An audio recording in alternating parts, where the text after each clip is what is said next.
करवा चौथ की व्रत कथा। पौराणिक कथा के अनुसार एक बार गणेश जी अपने दोनों हाथों में 2 कटोरी लिए पृथ्वी पर भ्रमण कर रहे थे। एक कटोरी में दूध था तो दूसरे कटोरी में कच्चे चावल थे। विशेष बात यह थी कि गणेश जी के हाथों में जो कटोरियाँ थी उनका आकार बहुत छोटा था, लिहाजा दूध और चावल बहुत ही कम थे।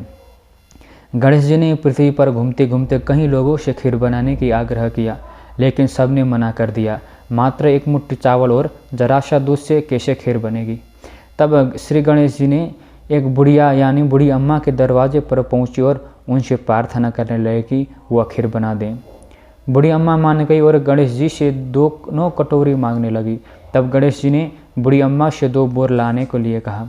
जब अम्मा ने कारण पूछा तो उन्होंने बोला कि इन दोनों कटोरी में मौजूदा दूध और चावल को बोर में खाली करनी है, ताकि बोर भरकर खीर बन सके और सब गांव में बांट सके।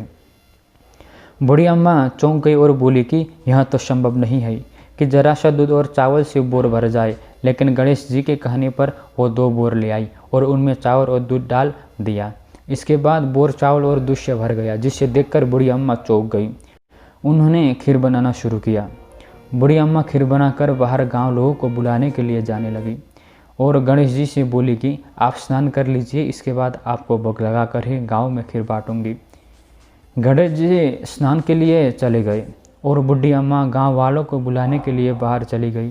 तभी उनकी बहू आ गई। बूढ़ी अम्मा की बहू गर्भवती थी। खीर देखकर उनका मन लालच हो गया और उसने थोड़ी सी खीर खा ली। इसके बाद जब गणेश जी स्नान करके आए तब वहाँ अम्मा भी आ चुकी थी। उन्होंने गणेश जी को भोग लगाने के लिए खीर निकालना शुरू किया। तब गणेश जी ने भोग पाने से मना कर दिया। अम्बा ने कारण पूछा तो उन्होंने बताया कि मैं खीर का भोग तो पहले ही लग चुका है।